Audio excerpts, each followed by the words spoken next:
The name Irvin St. Clair Wilson is synonymous with special education in Barbados and the wider Caribbean. Today, at the age of 95, he's a living tribute to the development of education and other opportunities for persons who are blind and deaf. His gait may be a bit slower, and he relies on a cane to move around, but his remarkable memory and sense of humor remain intact. He was thrilled to take us on a trip down memory lane. Well, it all began in 1965. Actually, before 1965, but you are placing me in the position with the blind. But my major involvement was really with the deaf. You see, Barbados is peculiar in this sense, as far as I know, it's the only association that represents two incompatible disabilities. I think it is the only one in the world. He's convinced that his work with the blind and deaf did not happen by chance, as he was being prepared for this path from a very early age. I think it is my upbringing. I think it is something that had fallen on me from the time I was probably 6 or so years. Let me say what it really means. I lived next door to a blind old lady, and I could not help admiring the old lady. You couldn't trick her. Well, she had 1, 2, 3, 4 grandchildren who were very good close friends with me. My grandmother, who was a needle worker in those days, would be going out to work at the plantations at the manager's homes doing needlework. So when she was out, she would leave me with this blind person. And I can't get this woman to trick at all. I couldn't get her trick. She was so good. And I admired her cool. So intrigued was he that as a teenager he visited the Association for the Deaf and the Blind. He recalled one of his visits. And I didn't like what I saw, tell you the truth. I really, I said, yeah, this is a cattle. This is a cattle, a stall of cattle. This bell would be ringing and you see these blind people struggling coming up. And they had to depend on meals. And I had the impression,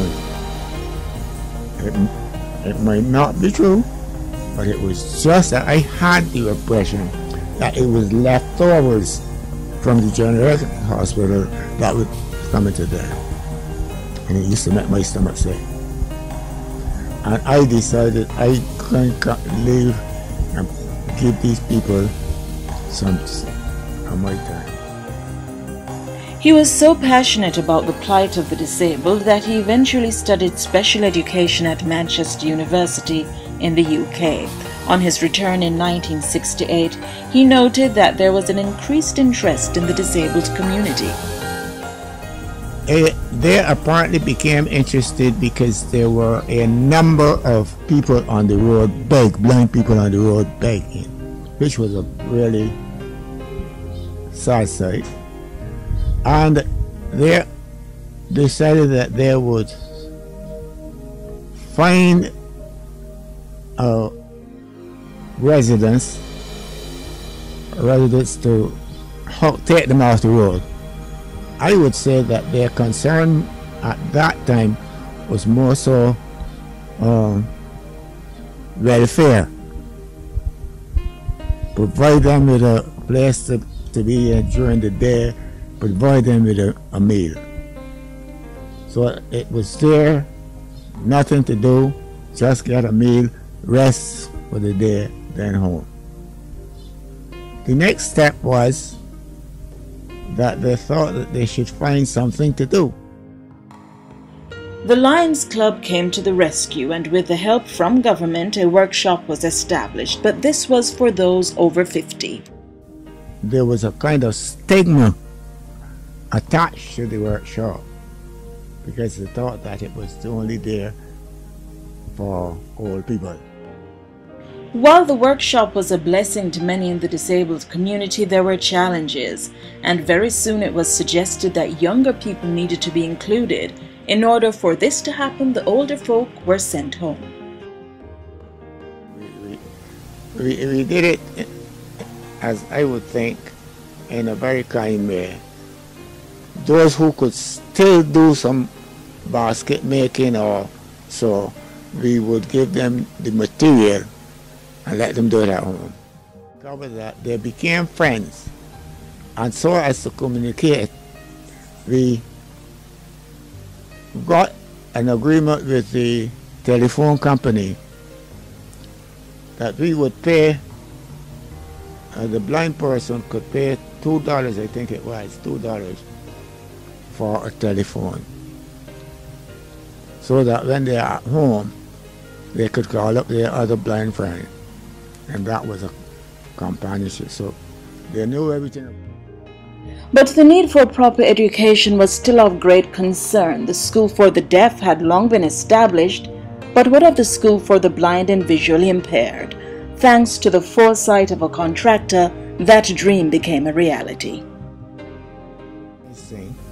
The contractor who had built the school for the deaf had gone on the job, and there was a building there that was to be discarded. And he asked us if we wanted it. And we said, yes, okay, good. So we took this building and turned it into a school. And there we started the school for the blind. Strange enough that to introduce the school to the Ministry of Education, we had to go in there and teach the folks at the ministry about what teaching the blind men. Indeed, the years have rolled by all too quickly, and he has had no regrets. Irvin Wilson's work was not in vain, and in recognition of his contribution to his country, on November 15, 2000, the government of Barbados renamed the School for the Blind and Deaf the Irvin Wilson School.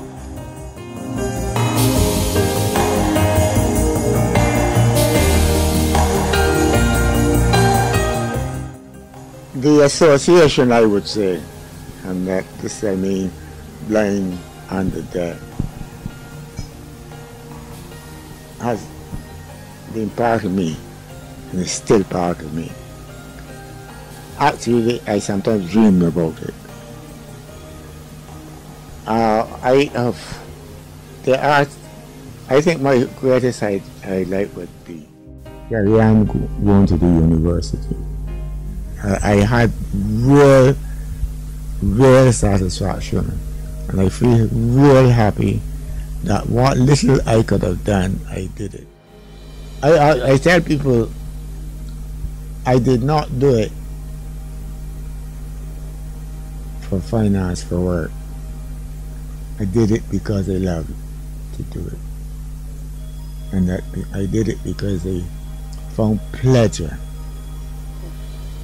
I did it because it did not interfere with my life. I think it did enhance my life more than interfere with it. Irvin St. Clair Wilson, a true pioneer, and the Caribbean Council for the Blind salutes you.